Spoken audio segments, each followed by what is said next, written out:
Ahora en su teléfono o en su Biblia, si lo trajo, vamos a leer un salmo hoy. Casi nunca he predicado un salmo, pero vamos a leer un salmo hoy. Vamos a abrir nuestras Biblias en el Salmo 127.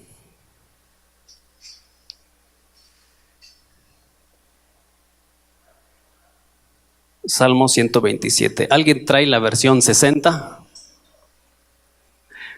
¿Versión 60 alguien lo trae? ¿Versión reciente, moderna? ¿Sí puede pasar, hermano? ¿Sí puede pasar acá al frente? ¿60? Una versión diferente a 60, ¿quién trae? Amén. Hermano, véngase por acá, véngase. Sí, véngase por acá. Avi, ven por acá también. ¿Alguna otra versión diferente? Bueno, creo que solo tenemos 60 y... Bueno, el hermano nos va a leer aquí. Bueno, ahí está, pero quiero escucharlo del vozarrón de acá de su hermano que nos lea ese pasaje. ¿Cuál? El que está allí. ¿Es 60, Dani? ¿Es 60? Ok, lee esa versión, hermano. Si Jehová no edificare la casa, en vano trabajaran los que la edifican. Si Jehová no guardare la ciudad, en vano vela la guardia.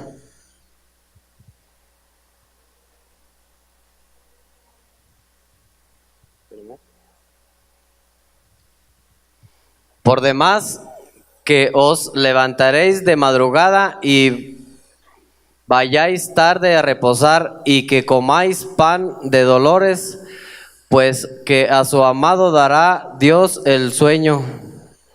He aquí herencia de Jehová, son los hijos, cosa que de estima el fruto del vientre. Como saetas en mano del valiente, así son los hijos abatidos en la juventud. Bienaventurado el hombre que lleno de su aljaba de ellos no será avergonzado cuando hablare con los enemigos en la puerta. Amén. Un aplauso al hermano que se esforzó por leer este pasaje. Avi, solo quiero que me leas desde el versículo 3 al 5. Del 3 al 5.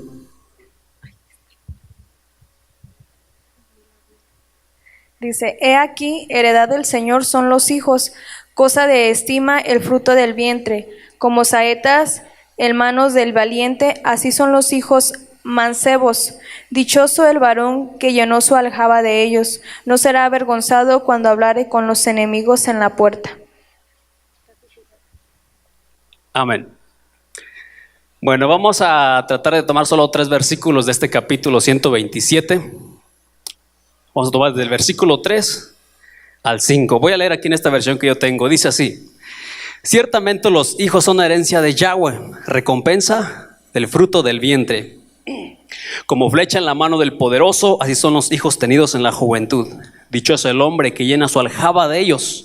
No serán afrentados cuando hablen con los adversarios en la puerta. Para introducirnos, quiero tomar la última parte del versículo 5. Aquí considera que el hombre que tiene muchos hijos es dichoso, cosa que hoy en día no se ve así. Si vemos que una pareja de recién casados, después de un lapso de 5 años, lleva 5 bebés, siempre es objeto como de murmuración, ¿no? Oigan, como que aquel, pues hay que pararle ya, ¿no? O sea, se está pasando de la tarifa normal que hoy en día la gente puede tener en hijos. Uno solo uno, otros 2, 3, 4 exageradamente. Pero esta parte dice, dichoso el hombre que llena su aljaba de ellos. ¿Cómo está eso? O sea que el escritor Salomón apremiaba o admiraba, respetaba y decía, es feliz aquel que se llena de chamacos en la casa, aquel que forma un kinder en su casa. Dice aquí. Pero bueno, mi papá en su aljaba alcanzó a acumular 12 saetas. Bueno, para ser exactos, 7 saetas y 5 saetos, ¿verdad? 7 mujeres y 5 varones, 12 en total en su aljaba. ¿Qué es la aljaba? ¿Alguien sabe qué es la aljaba?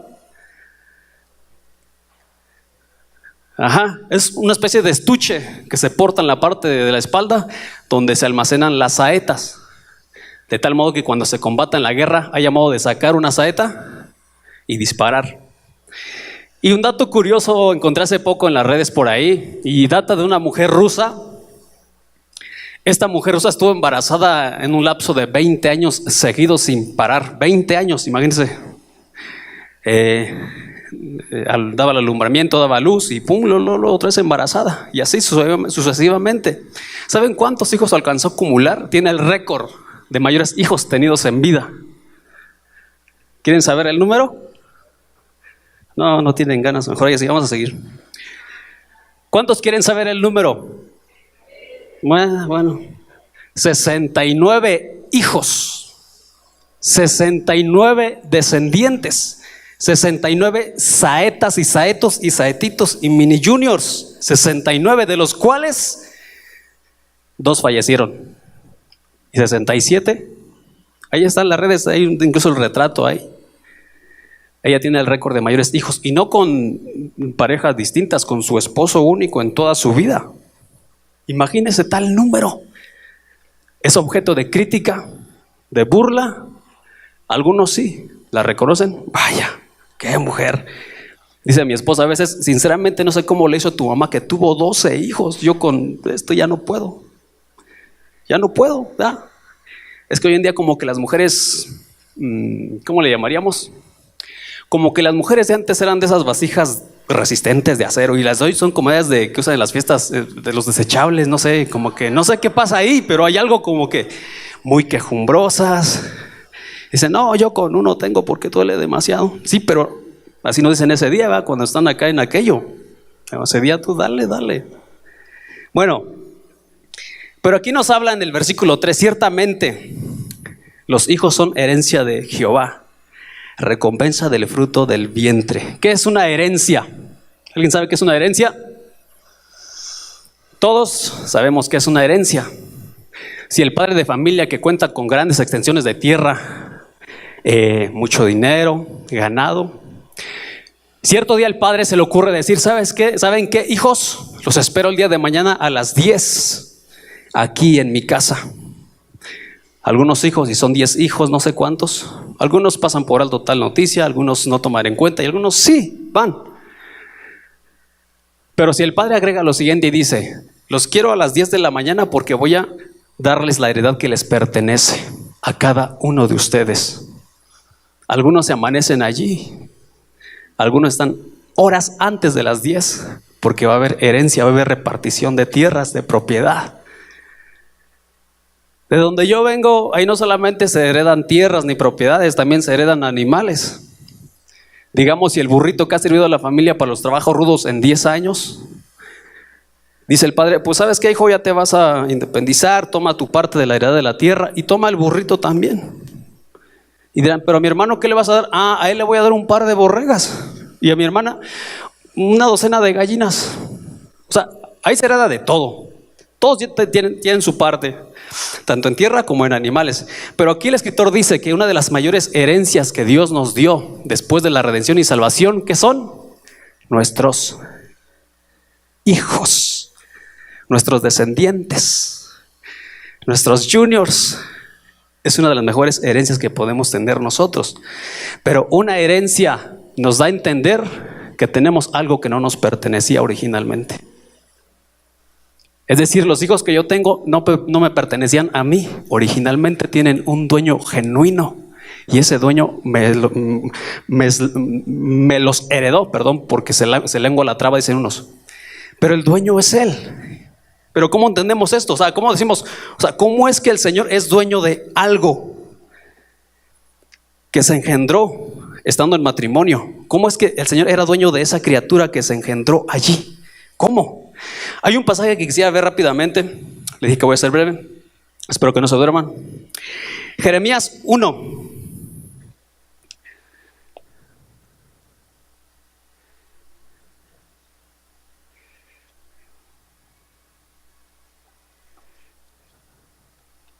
Jeremías 1:5, si no lo puedes poner, Dani, por favor. Antes que te formase en el vientre te conocí, Y antes que nacieses, te santifiqué y te di por profeta a las naciones. Dice, antes de que te formase en el vientre, te conocí. Cuando una criatura aún no es formada en el vientre, ¿qué existe de esa criatura? Nada. Porque ahí dice que el Señor conoce las generaciones que vienen en camino, aunque aún no estén en el vientre, aunque aún no estén formados. Es decir, yo podía decirle a Alex, ¿sabes qué, Alex? Dios ya conoce tus descendientes hoy. Ya, es lo que dice allí. Que Él nos conoció antes de que nuestro padre tuviera que hacer cosas con nuestra madre y nos engendraran. Ya, pero ¿cómo es eso? ¿Cómo entendemos tal cosa? Vamos a tenerlo de esta manera. Cuando a un arquitecto se le pide que haga un proyecto, ¿sabe qué? Queremos que haga un proyecto, queremos hacer un edificio de tal dimensión, tamaño. Lo que hace el arquitecto es dibujar. Bueno, hoy en día ya hay programas en hacerlo en computadora y todo eso. El arquitecto piensa desde los cimientos, paredes, placa, hasta lo último. Desde el primer detalle hasta el último detalle. Color de baños, tazas, muebles, todo. De tal modo que el arquitecto después de un tiempo de estar ahí trabajando en su proyecto, al fin culmina y muestra al patrón la obra terminada, pero en papel. Pero el hecho de que sea solo en papel no significa que el arquitecto no conozca lo que se va a materializar. Es algo similar. El Señor ya diseñó tu descendencia, Cristian, también. Ya. Entonces, ¿cuándo es cuando Dios ejecuta el plan y da el chispazo de ¡puf! ¿Cuándo es el momento cuando Dios lleva a cabo ¡puf! Y materializa lo que ya conoce? ¿Cuándo es el momento? Ahí lo dice. Cuando el hombre libera la semilla en la mujer. Por eso el sexo es tan santo dentro del matrimonio y por eso Dios penaliza el adulterio. Porque en el momento de la relación es cuando Dios se pone en acción y dice ¡pum! Es ahora. ¿Se acuerdan de la historia de Ana? Que no podía tener hijos. Cuando Dios obró y le dio a Ana su hijo, cuando Dios ¡pum! Prendió el chispazo de la vida para que viniera Samuel. Dice que después Ana llegó a su casa y su esposo Elcana se allegó a ella, o sea, tuvo relaciones con Ana. Y dice la Biblia, y Jehová se acordó de la oración de Ana y obró allí, en ese momento. El Señor ya conocía a Samuel desde antes de que fuese engendrado, solo lo materializó allí. Pero no solamente es decir que nuestros hijos son nuestra herencia. Para algunos no lo ven como herencia, sino como dolor de cabeza, como pesadillas, de cambiar pañales y todo el rollo, ¿verdad? O sea, diríamos, Señor, ¿por qué me daste tantos hijos? Mejor herédame tierras, un buen carro de último modelo, yo qué sé, hijos. Pero una herencia, vamos a entender que no solamente Dios nos da una herencia o un hijo así nada más, toma, es tu herencia. No, detrás del alumbramiento hay algo que antecede, un largo proceso, impresionante proceso. Y cada vez que Dios hace algo, lo hace con delicadeza. Y vamos a ver precisamente, vamos a dar un inicio de cómo es que empieza esto. ¿Alguien sabe cuántas semillas libera el hombre en una descarga? Estoy hablando con gente que sabe lo que estoy diciendo y lo digo con temor de Dios. Cuando se tienen relaciones y el hombre libera la semilla dentro de la mujer,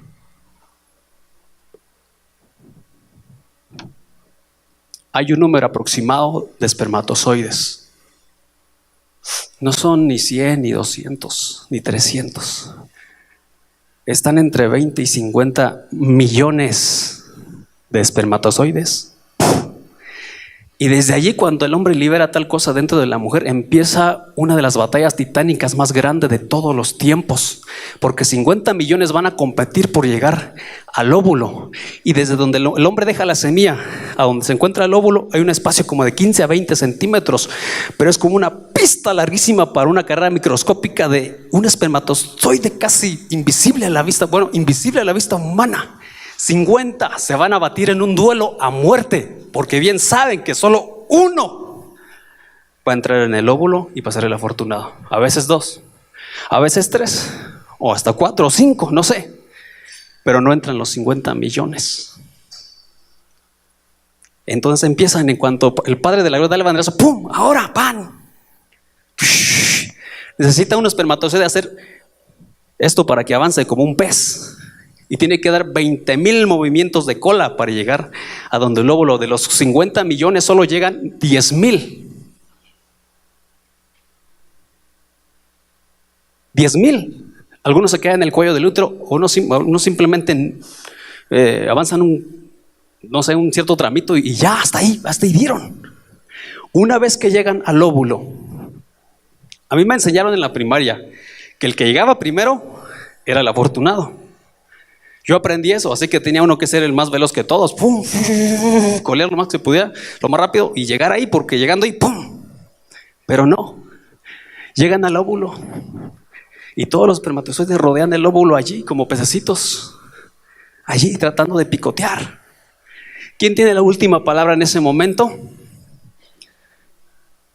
El óvulo, pero el óvulo hace lo que Dios le ordena. De 10,000 que llegaron al óvulo, porque la fecundación no sucede en el momento en que llegan. La fecundación dura más o menos un lapso entre 3 y 5 días. Imagínense el óvulo esperando allí. Y los 10,000 ahí, a su alrededor. Pasa un día, 0, 2, menos, 3, aún no ha elegido 4, tampoco. El Señor del cielo se toma 5 días para elegir precisamente a alguien que fecunde el óvulo. 5 días allí peleando los 10,000. Y finalmente llega el momento y solo uno se introduce allí. La buena noticia nosotros ahorita es que nosotros fuimos los afortunados. Usted se batió la vida en una competencia de 50 millones de atletas el día que su padre lo engendró. 50 millones y usted fue el afortunado que Dios eligió para entrar en el óvulo. Eso es lo más glorioso de toda la vida. Dice la palabra del Señor que Él nos escogió entre las multitudes. Hoy en este tiempo el Señor no hace excepción de personas porque ama a todos por igual. Pero ahí dice ese pasaje que nos escogió entre las multitudes. ¿Qué pasa? Pues yo en un punto personal, yo opino que ese pasaje cabe allí. Porque el resto de espermatozoides simplemente se desechan. Y el proceso inicia. Después de que el espermatozoide ya está dentro del óvulo, ¿qué es lo que sigue? Ya es un feto. 50% de ADN del padre y 50% de la madre. ¡Pum! Se forma y empieza el proceso de formación con características del niño pronto a nacer. Aún así, después de que Dios ha tomado 3 o 4 o 5 días para elegir a alguien, empieza un proceso que dura 6,480 días. O sea que 6,480 horas, 270 días, lo que hoy conocemos como 9 meses. 9 meses, paso a paso, sin prisas, no, sin nadie que lo esté presionando, con calma, diseñando cada parte, diseñando desde los ojos, la boca, la nariz, tipo de pelo, color de piel. Ahí el Señor trabajando en los secretos donde nadie puede observar, pero Él está en acción. Así que el día que usted se mira al espejo y ve la nariz que tiene en forma de chile morrón, Dios así lo eligió. Dios así lo diseñó. Sí. Lo que venga. No, es que me gustaría que, no sé, pero así Dios lo quiso. Criaturas perfectas y bien hechas. Y después de tanto tiempo de estar allí, al fin, en el alumbramiento, nuestra heredad, nuestro primer hijo, ¿verdad? Todos se acuerdan aquí de su primer alumbramiento. La sorpresa, uno de los regocijos más grandes que yo en lo personal he tenido después de recibir al Señor y ser rescatado. Lo que le sigue fue cuando vi a mis niños, el primero, obviamente también los demás, pero el primero siempre como que una impresión acá bien fuerte, donde yo no podía creer que era real. Pasaban meses y mi suegro me preguntaba, oye, aún no te la crees, ¿verdad? Decía, no puedo creer. Yo estaba en otro ambiente, No creía que yo tenía en mis manos un bebé propio mío. Hoy que entiendo que es la heredad, una heredad de parte de Dios, y que tomó un largo tiempo el Señor para entregármelo en mis manos, eso me llenaba de satisfacción. Incluso en el alumbramiento, varios padres fuimos a la farmacia con una lista de cosas. Yo recién había recibido la noticia de que mi hijo había nacido. Yo iba casi flotando, volando, porque no podía creer. Le entregué la lista a la señorita de ahí. En lo que otros pedían lo más barato, lo más económico, yo dije, no, yo deme lo mejor que tenga ahí, lo mejor en toallas, lo mejor en pañales, el mejor biberón, no sé, lo mejor, le decía a la señorita, porque estaba emocionado. Estaba que brincaba. Pero yo, como no soy muy expresivo, pero dentro de mí había una batalla muy fuerte, un shock de emociones.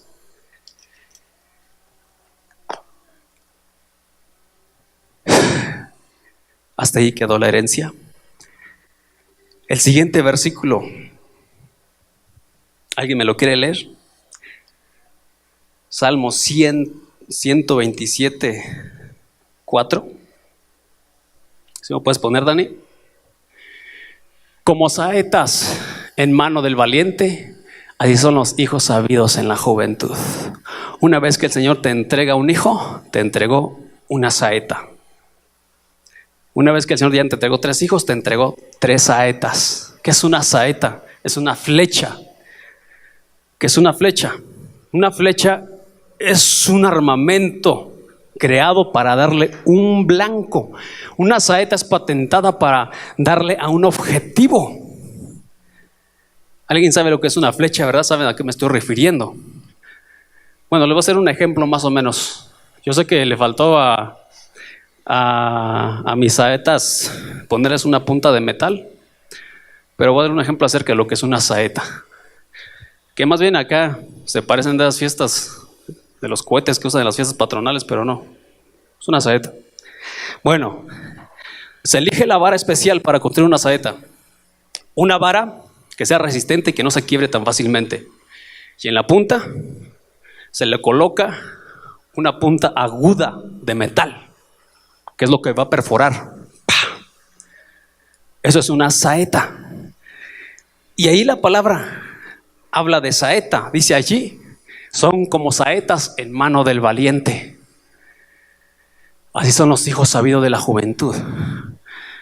Pero si notamos allí, ya nos habló el versículo que sigue, nos habla de la aljaba donde se almacenan las saetas. Nos habla de las saetas. Falta un artículo para poder lanzar esto, y que no especifica allí. ¿Qué falta? ¿Qué falta para lanzar una saeta? El arco. Entonces, si la palabra me dice que los hijos representan las saetas, ¿quién representa el arco? El Padre. Exactamente. El Padre. Porque estas saetas no se crearon para que quedaran ahí envainadas en la aljaba, ni para que perecieran ahí en el olvido recargados. Se crearon para que fuesen lanzadas y le dieran al blanco o al objetivo. ¿Alguien sabe lo que es un arco para lanzar saetas? Quienes no lo conozcan, les voy a presentar un arco. Es un arco que se trajo desde la Segunda Guerra Mundial y acá está. Al final se va a subastear este arco, miren. Y está pesadito, ¿eh? Voy a decir que lo cargue por un... Sosténlo. Sí pesa, ¿verdad? Este es un arco. Si las saetas son mis hijos, quiere decir que yo soy esta herramienta. El problema está que muchos arcos, muchos padres no saben disparar o disparan en todos los entornos y en todas direcciones y no le dan al blanco por el cual Dios los puso ahí, para que le dieran al blanco.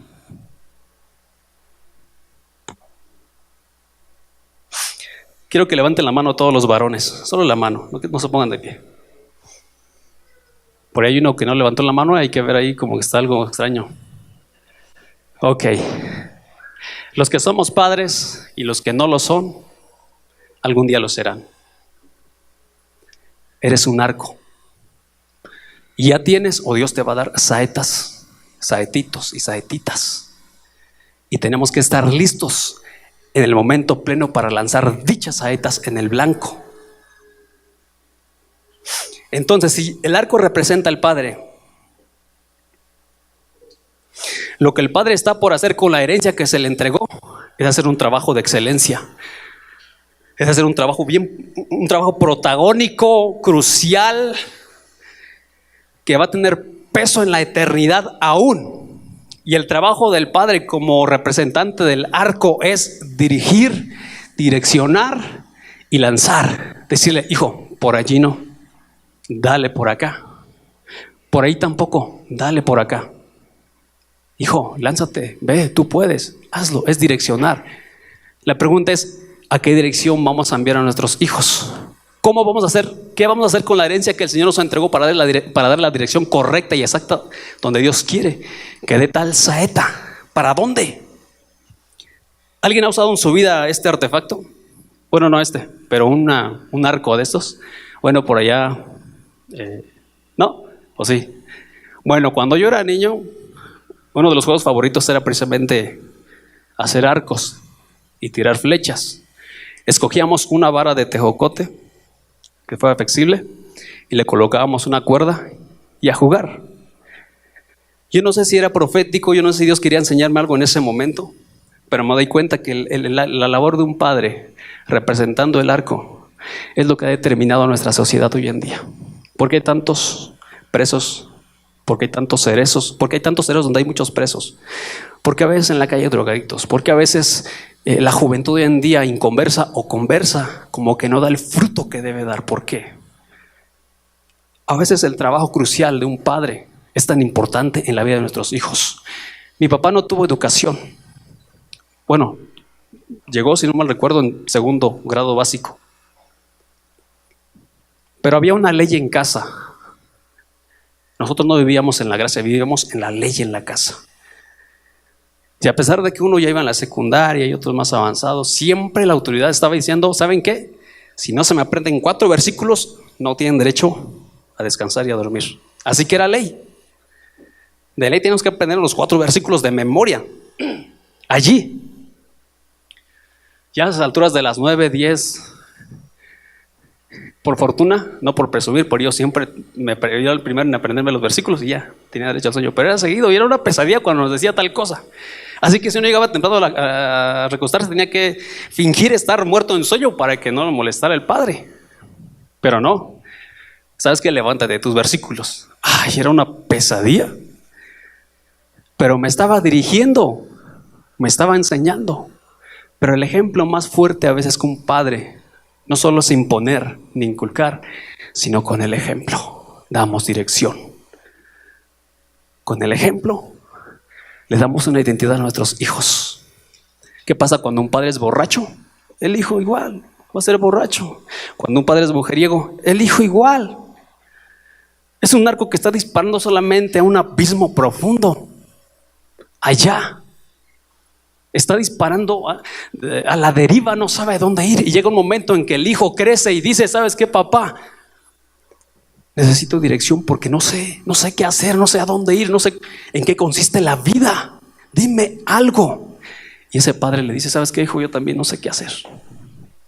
No sé a dónde ir.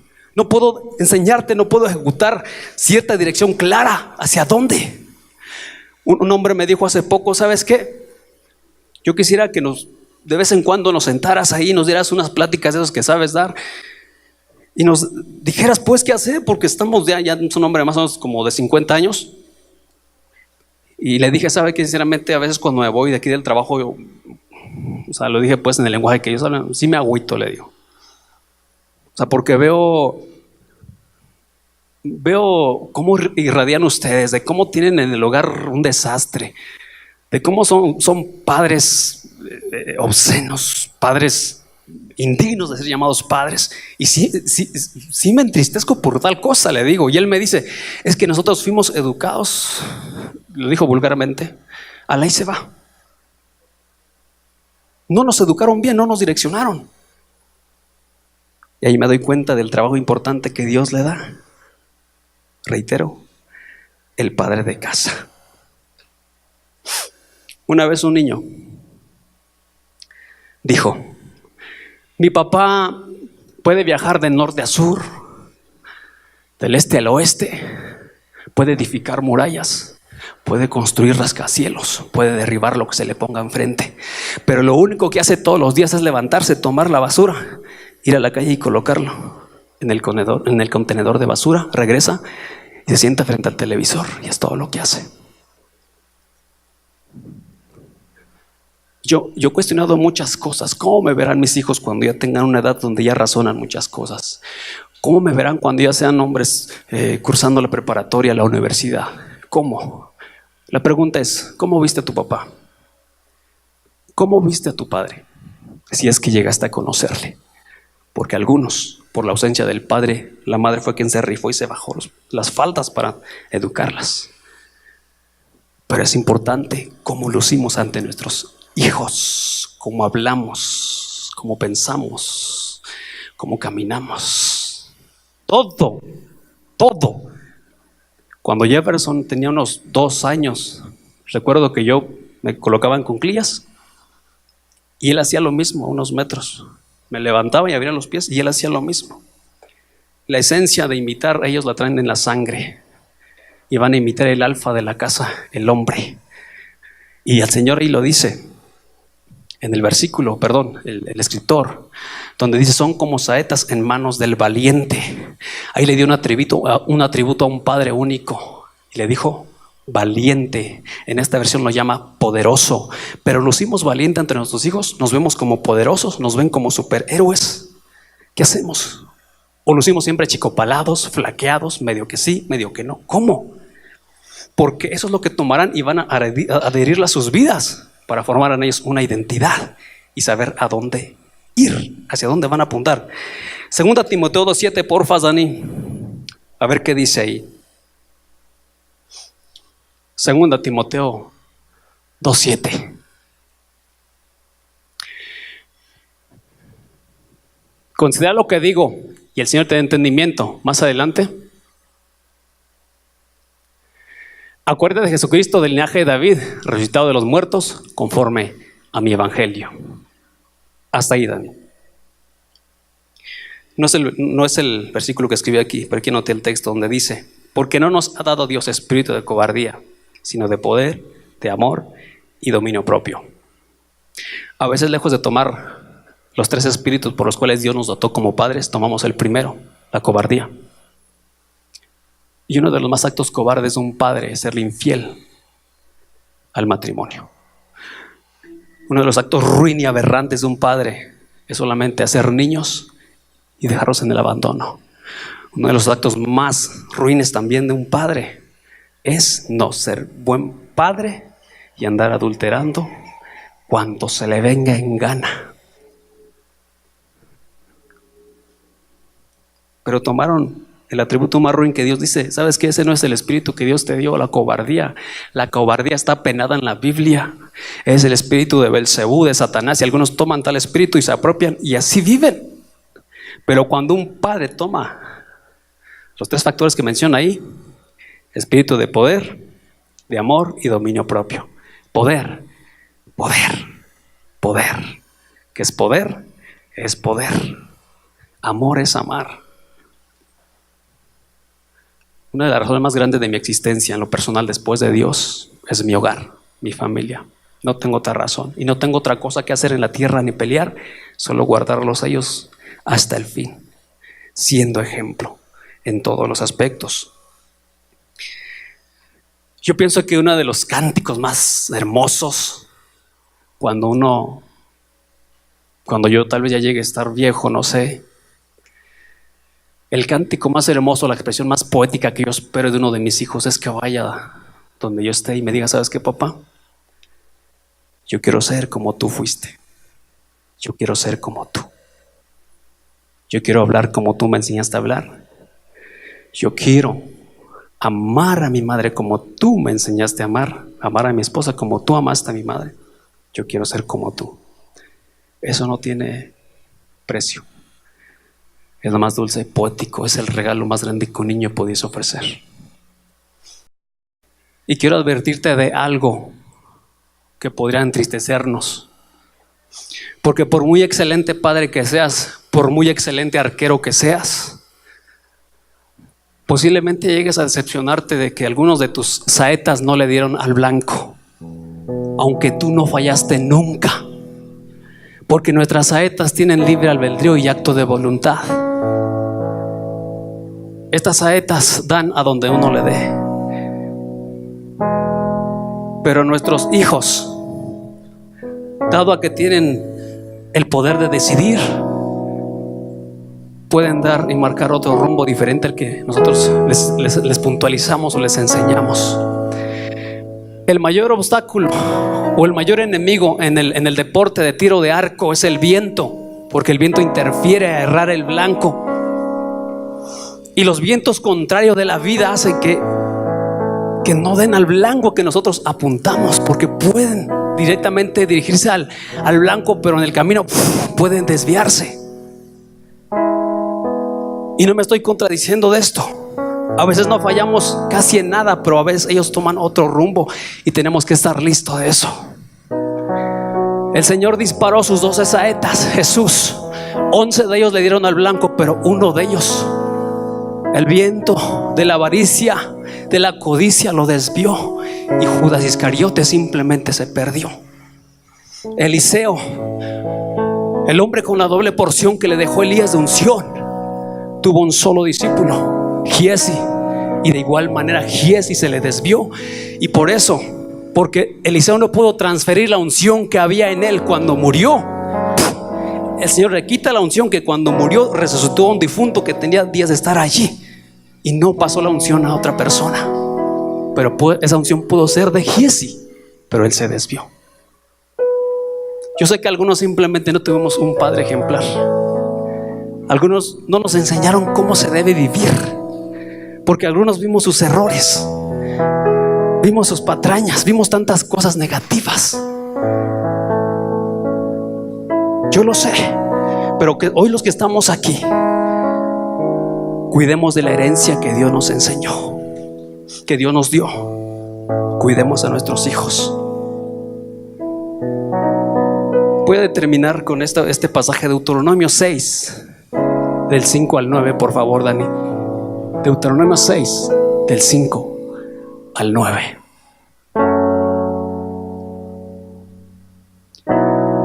Amarás a Jehová con todo tu Dios, de todo tu corazón y de toda tu alma y con todas tus fuerzas. Y estas palabras que yo te mando hoy estarán sobre tu corazón, y las repetirás a tus hijos, y hablarás de ellas estando en tu casa, andando por el camino y al acostarte y cuando te levantes. Y las atarás como una señal en tu mano y estarán como frontales en tus ojos. Y las escribirás en los postes de tu casa y en tus puertas. Cuando mi papá recién se convirtió al Señor, perdidamente enamorado del Señor, después de que Dios había sanado a mi madre de un problema en el cerebro, fuimos a una campaña y vendían estampillas con versículos bíblicos. Recuerdo que mi papá se compró unas cuantas y la pegó en nuestra puerta, que era de madera, y me aprendí ese texto de memoria también.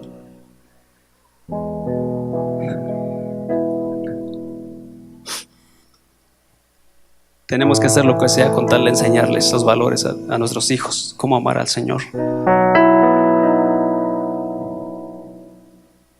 En mi hogar ya tomamos una decisión, y no voy a esperar que el vecino venga a enseñarle a mi familia cómo se debe vivir, porque yo lo voy a hacer. No voy a esperar que alguien venga y me provea algo, porque yo seré el proveedor de mi casa.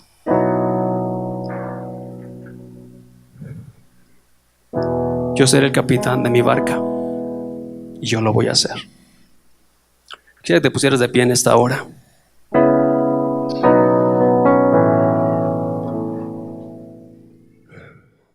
Y cierres tus ojos donde